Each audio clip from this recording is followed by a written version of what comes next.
Hey there, this is James McKenzie and I'm back here again with another oldie but goodie, the original Leica Q. Today we're going to be looking at obviously a stills camera rather than a cinema camera or video camera. But this stills camera is a camera I've been interested in getting for quite some time, and I actually picked it up a while ago.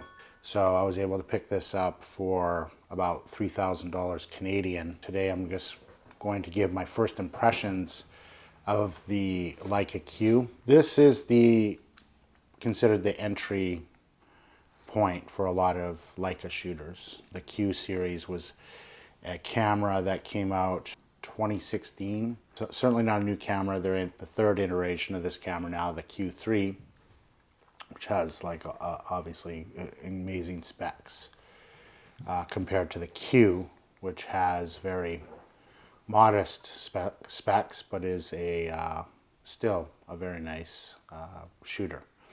So this is very much a first impressions video. I haven't had a chance to really fully use this camera in depth for many months or a year. So this is just, in fact, the first time I used this camera this past weekend. I've taken a few shots with it, but this was the first time I took it with me on vacation and used it to some degree walking around. I also had with me at the time the Ricoh GR3, so I thought that would be a good comparison, but that's another video that I'll look at doing. I'd also like to do a more long-term review of the GR3. I've never reviewed the GR3 on this channel, but I've used it a lot more than the Leica Q, and there's some interesting observations that I have from using both of these. So right off the bat, the Leica Q, as you can expect, the build quality is fantastic. I mean, this thing just feels so good in your hands. It's like a small brick. It's very sturdy, very well crafted, very ergonomic. Quite simple in its design, but feels just fantastic in the hand. So right off the bat, the ergonomics of it feel very good. I was walking around with a strap. I don't always use straps. Actually, don't use straps a lot these days.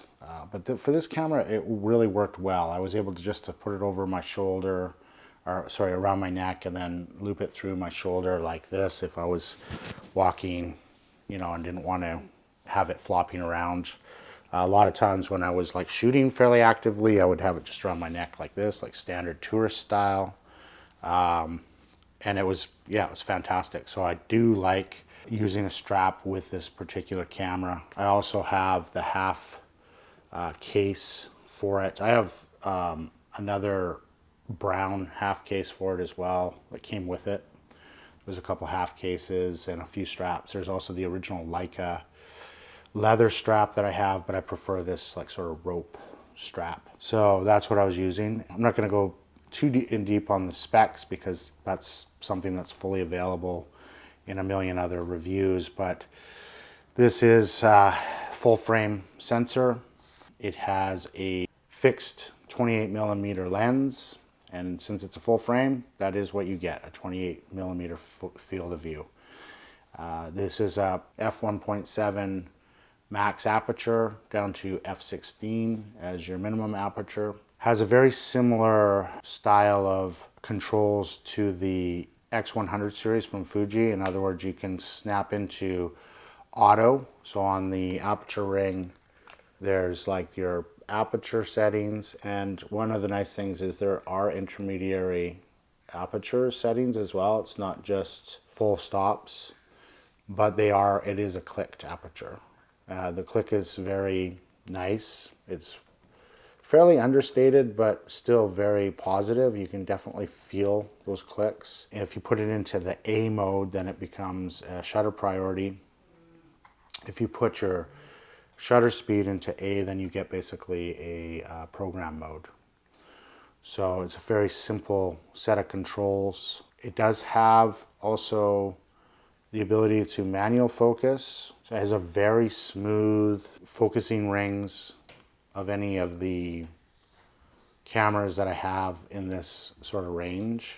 Very nice, very smooth, very controlled. And then it also has like the ability to autofocus, which is different from the M series cameras. There's like a little button on the focusing ring. There's a little button in that finger hold that you push in, and then you can switch into autofocus.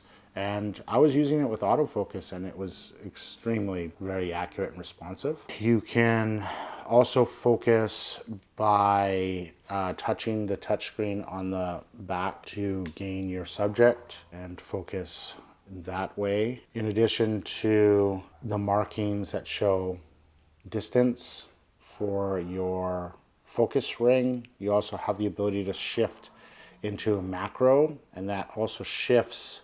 It's hard to see, but you can see it actually literally shifts. I'm not sure if that's in focus, but yeah, it literally shifts the ring up and down so that it changes the distance markings for the macro mode, and the macro mode works quite well. So that's a nice feature.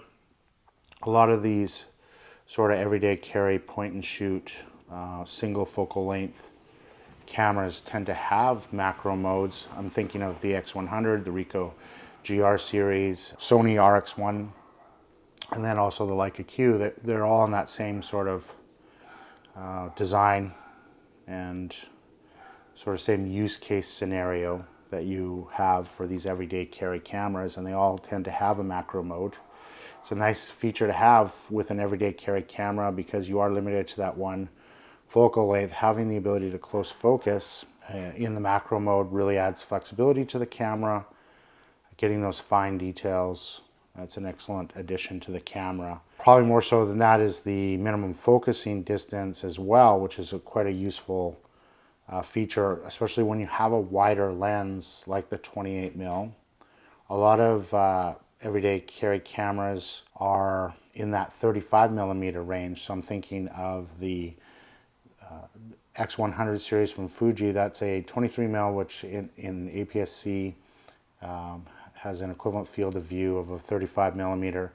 And then the RX1, which is a full frame sensor and has a 35mm f2.0 Zeiss lens. So those are the 35mm everyday carry cameras commonly used. And then for the 28mm field of view, we have the Leica Q and then the Ricoh GR series, which has I believe an 18mm. The Ricoh GR has an 18mm, but on APS-C, a field of view of about 28mm. So it's a wider field of view. Having come from frequently shooting with the 24mm as a walk-around lens, not so much lately, but many years ago, I would often walk around with a 24mm f2.8 lens on my Nikon D200, which was roughly that 35mm field of view on the APS-C sensor. The 28mm is a wide field of view, so it in many ways is great for capturing, lifestyle type photography, travel lifestyle photography, and that's what this camera is aimed at, is that kind of market. So the 28mm field of view is great, but then having that ability to close focus, and I believe that it will focus up to, or as close as 1 foot away, so like 12 inches, you can get focus. So that's a really nice close focus ability when you're using a camera with such a wide field of view. Having that ability to focus in closely and then also capture the background is very useful, and I think that that's where a camera like this, the Leica Q, really shines. I know one of the biggest differences between the Q and I believe the Q2 and for sure the Q3 is that this is not a weather sealed body. If you're using it as an everyday carry, you got to be careful. You don't want to get it wet. You don't want to be using it out in the pouring rain. A few drops is probably not going to be terrible, but you're not, or spitting, like a little bit of spitting where it's just surface, is probably not a problem, but other than that, I wouldn't want to take it out in the pouring rain for sure. So some of the feedback that I have after using it for this past weekend as we were traveling to Victoria, yeah, it's just such a great feeling camera, very responsive. I just walking around taking street photography, you know, architectural stuff, life's, you know, it's travel, right?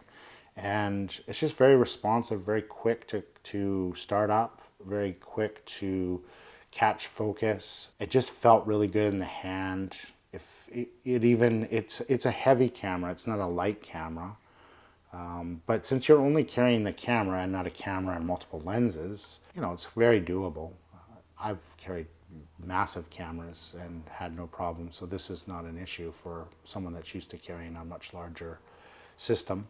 It is definitely a worthy purchase. I believe that a lot of people, especially if you're interested in getting into the Leica range of cameras, this probably would be, and I'm just reiterating what a lot of people have probably said in the past too, but this would be the best first step into that world. If you're looking for something that has autofocus, this is the camera to get in the Leica range, because, or the SL series. The M series are manual focus rangefinders, so you're going to be out of luck there for the autofocus. Even though it feels just like it has hard stops, just like a manual focus, and believe me, the feeling is very much like a manual focus lens.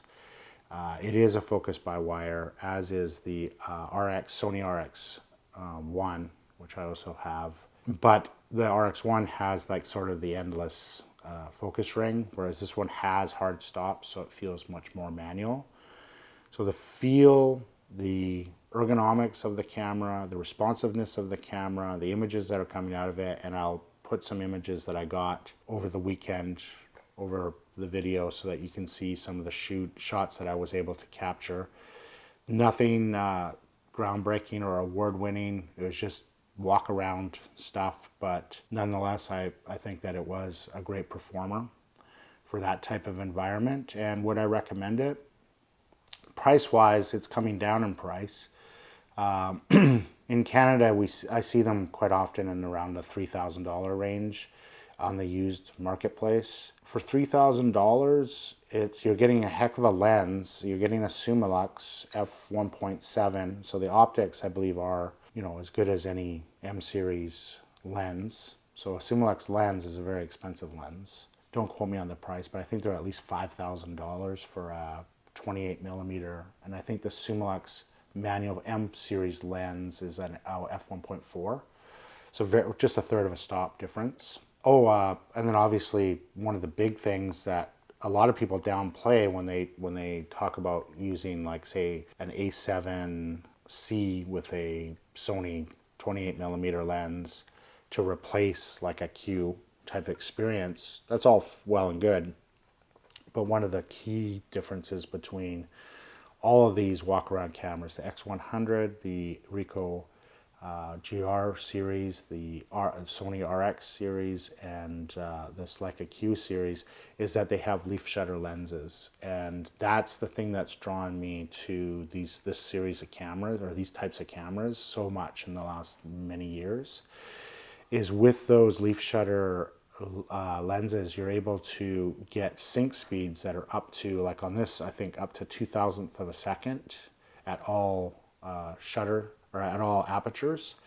So if you have like a small flash, and I have this small Fuji flash, a little tiny flash like this, on the camera or off camera, just holding it off camera with these little cubes, these little transmitters, you're able to, like, basically crush daylight sunlight. So you're able to do like a little fill flash, have someone standing with their back to the sunlight, a little bit of fill flash with that high shutter speed sync. You're able to crush the sunlight, fully expose for the face, and not completely blow out or overexpose the background. So that's a massive thing. A lot of people underplay that on the camera YouTube channels. I feel like they don't fully grasp, or I'm not sure. Maybe it's just that they don't feel that the average person would care about that. But to me, it's like such a game-changing feature to be able to take photos out in bright sunlight, crush the ambient light, and fully expose for skin tones with a everyday carry camera. And that's, just to reiterate, that's something that the X100 series all do in the Fuji lineup. The Ricoh GR series all do in the Ricoh series. The Sony RX1 does it. All the Sony RX1 cameras have that leaf shutter lens, and then the Q series all have it. So that's a massive upgrade over a focal plane curtain shutter. So that's my sort of first impressions video of the Leica Q. If you have any information that you want to share about your experience with the Leica Q, please do so in the comments below.